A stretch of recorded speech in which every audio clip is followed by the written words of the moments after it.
These monks in northeast Thailand are on Bindabat, the daily dawn walk to receive their food offered by the villagers.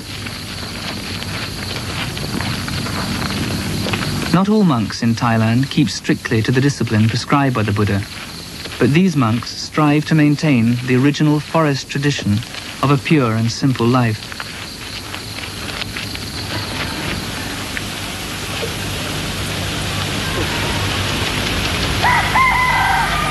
They're not allowed to possess money nor grow their own food.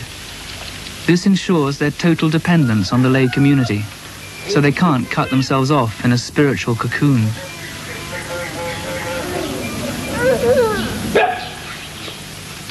For the laity, Bindabat is a way of paying respect to the discipline of the monks, and also a way of making merit, which many believe brings good fortune in this life and in future rebirths.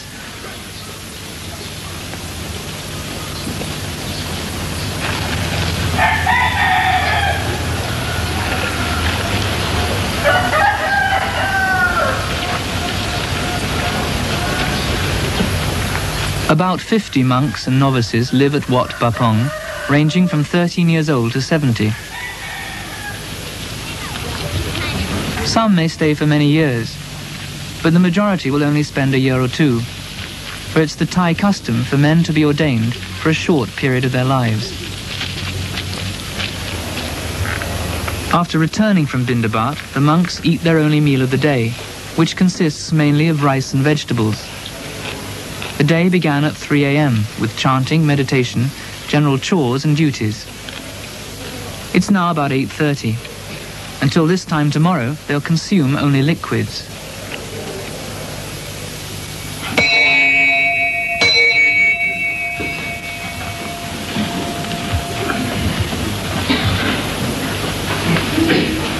After the meal, they bow to the Buddha, the Dharma and the Sangha.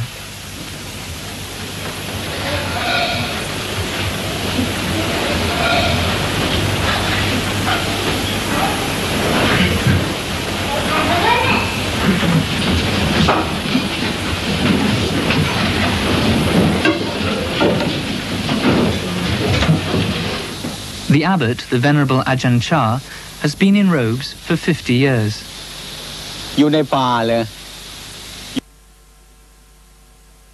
Here in the forest, you can learn to be in harmony with the way things are in nature.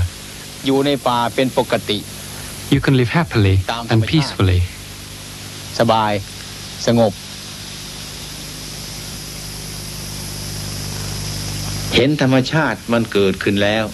Here, a monk is able to contemplate the nature of things.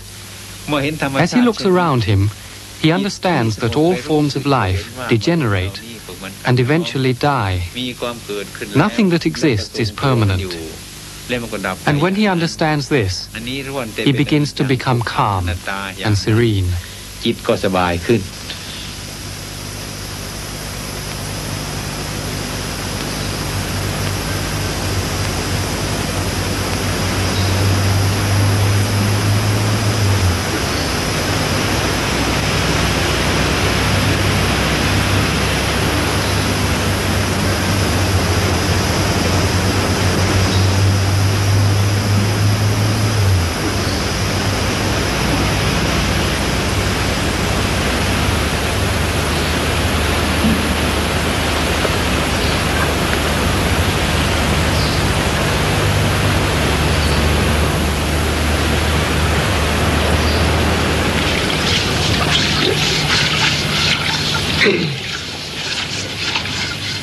Ajahn Chah teaches that even the most mundane activity can be a form of meditation if carried out mindfully.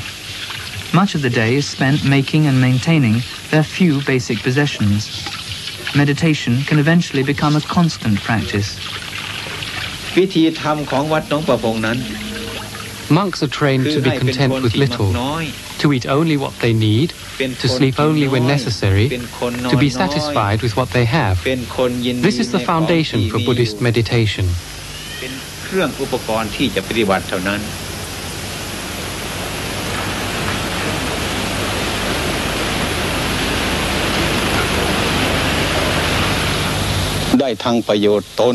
Buddhist monks don't practice meditation for selfish reasons. We practice in order to know ourselves, so that then we'll be able to understand and teach others how to live peacefully and wisely.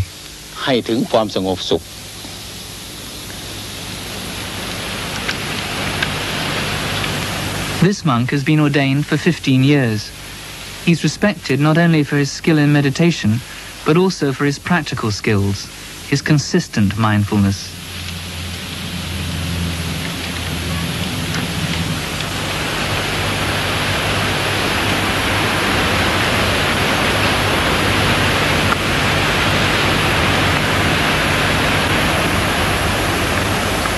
Meditation doesn't just involve being at peace with the world. Confronting the self can be like walking into a raging storm. It's quite usual at first to despair, even to want to kill oneself. Some people think that a monk's life is a lazy and an easy one. If that's what they think, they should just try and see how long they can stand it. A monk's work is hard. He works to free his heart so that he begins to feel loving kindness, which embraces everything. He sees that all life has the characteristic of the breath. It rises and it falls. Everything that is born expires. So his suffering diminishes as he knows that nothing belongs to him.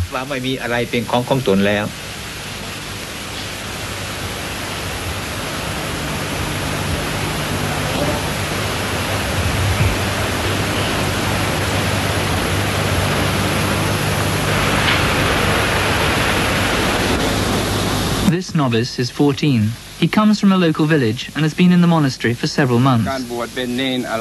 What's the hardest thing about being a novice?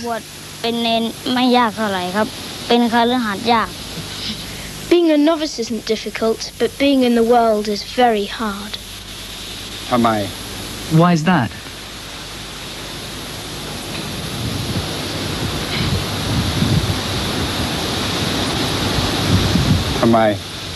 Why?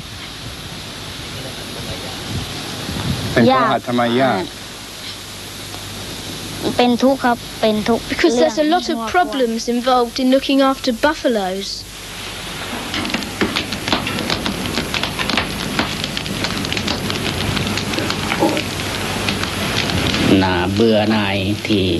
I was tired with the world, so I wanted to come and live here to practice the Dharma.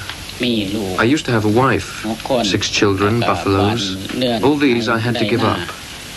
I felt that coming to live here was more useful to myself and to others. As I experienced the teaching of the Buddha, so I can pass it on to others.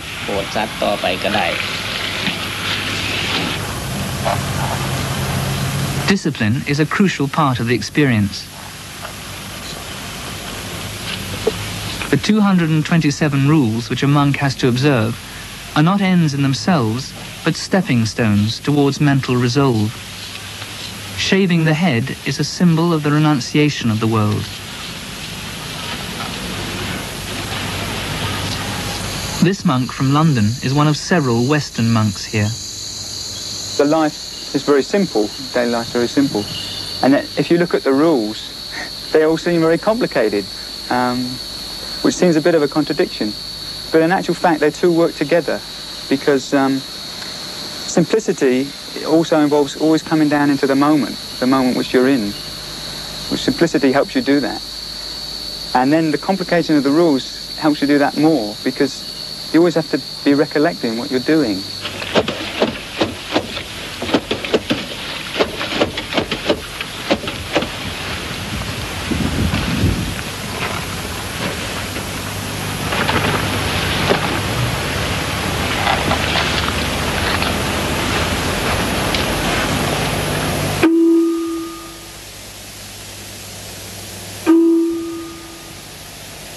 The day's activities are regulated by a bell. Twice a month it calls them to confession. They recite to each other the categories of offence. The most serious, which includes sexual intercourse, are punished by expulsion. Lesser offences incur various penances. Of course, a monk is free to leave the order if he finds the discipline irksome. กับผมขอรวบรวมอาบัติทั้งหลายทั้งปวงที่สมควรแสดงที่สมควรเทศนามาแสดงต่อท่านถ้าผมได้ล่วงในสิกขาบทใดก็เป็นนั้นว่าแสดงในสิกขาบทนั้นถ้าหากว่าไม่ได้ล่วงเกินในสิกขาบทใดก็เป็นนั้นว่าไม่ได้แสดงชีวิตของพระคือว่าเป็นชีวิตที่ A monk learns to challenge his moods. Our aim is to become aware of everything that passes through our minds, knowing the greed, hatred, delusion. We watch these feelings, but we don't cling to them and follow them. We just watch them come and go. มีเหตุที่เราไม่ทำตามมันเท่านั้นอาหังอาวุโสสัพพมุลานานาโพชตกรณโตปุเพนววิพังปุปกิจจังกาตพังโหติตันทานาสมัชนันจะตถาปฏิพุทธนันจะอาสนะปัญญปนันจะปานิยปริโภชนิยุปถาปนันจะ After the confession comes the patimokkha, the ritual recitation of the 227 rules.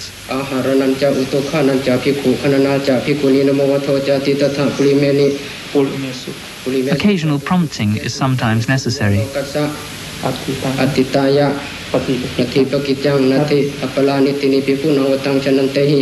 Aramikehi pisa manerehi pipikuhi pikatani parinititani honti chantaharana parisuti aharanani panahimi simayang hatapasang vichahitawa isinanam pikunang pavato nati utukanang nama etakang atikantang etakang awasitanti ewang utuwachikanang utunitapana sasan wajanatini honti yang wasana tu imasamidja utumhi sataja uposatha eka ja paurana imina pakena eko uposatho sampatto Pancaca uposatha eka ca pawarana atikanta eko uposatho awasitho iti ewang saphehi ayasamantehi ewantang uposatha kamang imehi jatuhi lakhani isanghitam patakalang namahoti katung yuturupang uposatha kamasa patakalang tawetitawa itani kaliyamano uposatho sangkhena anumane tapong Karena kupatikan samapitawani matani sinata tukang kata anumatiya patungo kamutete tunate kanang karomi kanang karomase namo tassa bhagavato arahato samma sambuddhassa namo tassa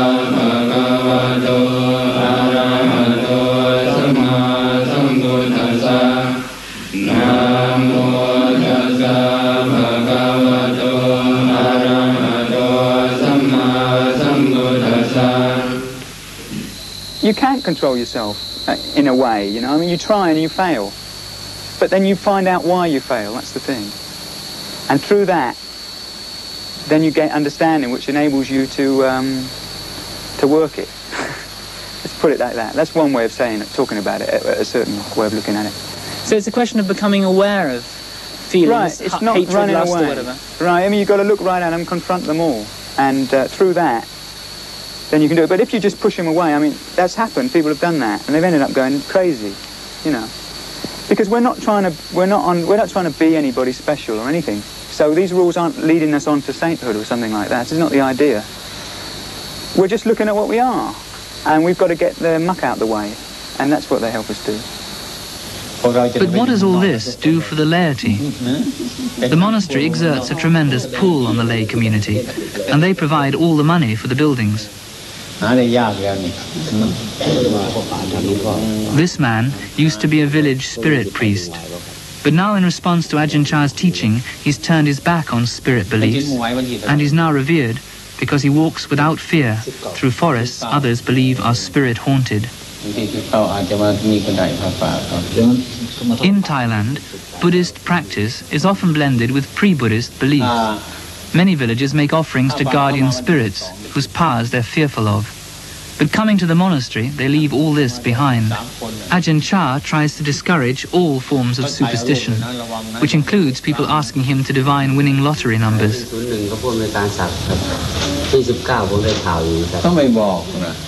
This man used to own a string of bars and nightclubs. He's been so impressed by Ajahn Chah that he's abandoned all these in search of a more moral livelihood. Now he comes regularly to the monastery for advice, teaching, or to see if any work needs doing. Meeting Ajahn Chah has helped me to solve many problems which were causing me a lot of unhappiness and which I wasn't able to solve myself. I come to the monastery in the same way that if I'm physically sick, I go to the hospital. If there is any illness in my mind, I come here to find a cure. Whenever I begin to feel suffering, I come here to Ajahn Chah. He teaches me to come to terms with things and find a purpose in life. He explains to me about the nature of things, how suffering arises, and how to end it, according to the teachings of the Buddha.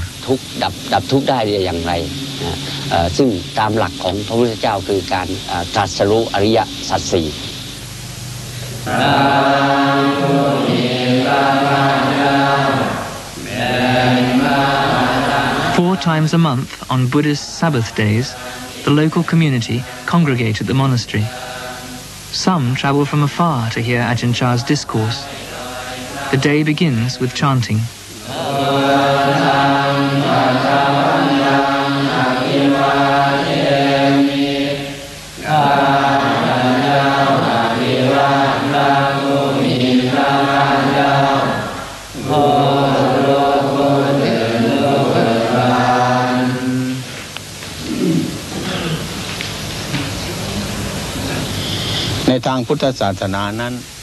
To help people contemplate the true nature of the body, we have human skeletons in the assembly hall. Because when one doesn't understand death, life is very confusing.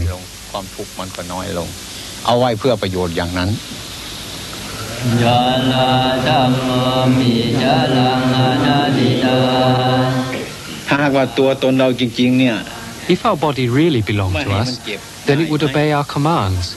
But if we say, don't get old, or I forbid you to get sick, does it obey us? No. It takes no notice. We only rent this house. We don't own it. If we think the house belongs to us, when we have to leave it to die, we suffer. In reality, there is no such thing as a self.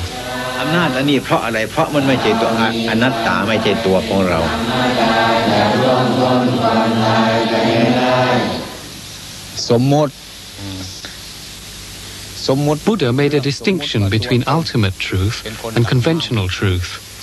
The idea of a self is merely a convention. Foreigner, Thai, you, the interviewer, these are all conventions. In ultimate reality, there isn't anybody. There is only earth, fire, water, air, elements which have combined temporarily. We call the body a person, mine, but ultimately there is no me. There is only anatta, not self.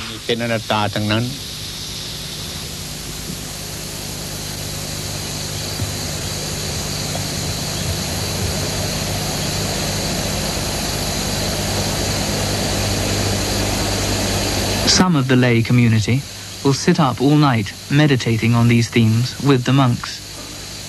For a brief period, they are inspired and uplifted and become one with the spiritual struggle of the monks.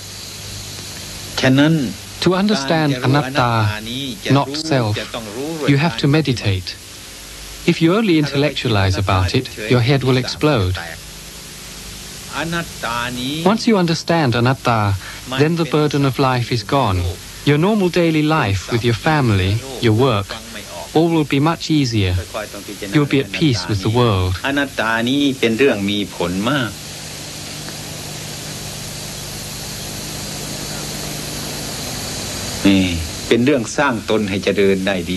When we see beyond self, we no longer cling to happiness, and when we stop clinging, we can begin to be happy.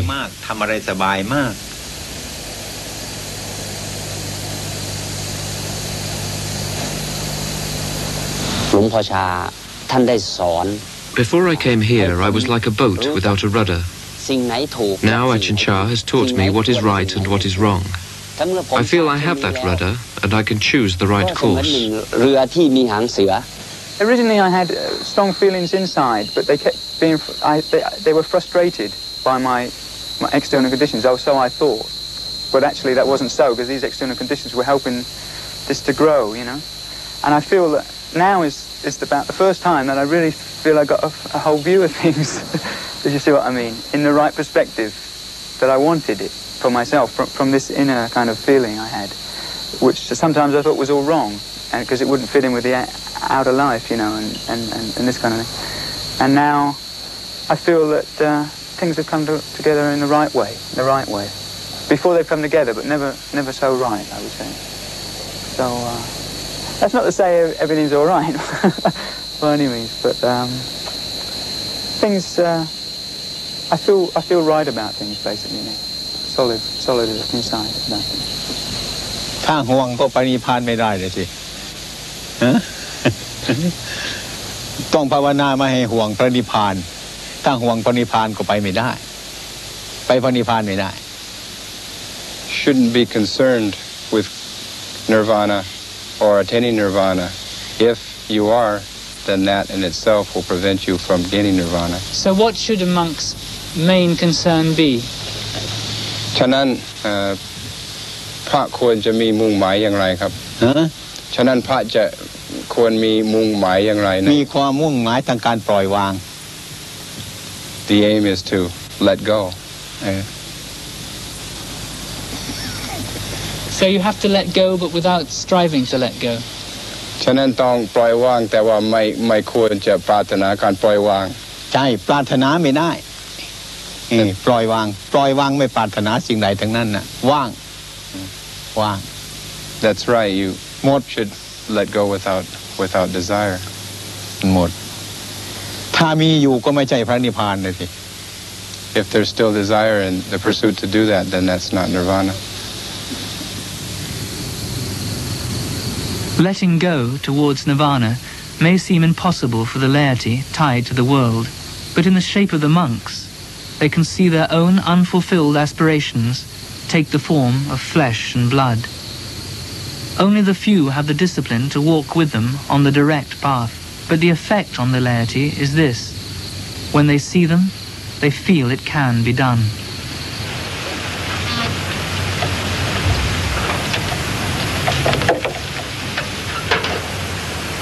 วัดป่า So the laity give the monks food for the body, and the monks give the laity food for the mind and heart, so that they can understand the cause of unhappiness and know why things are as they are. ให้มีความเห็นชอบ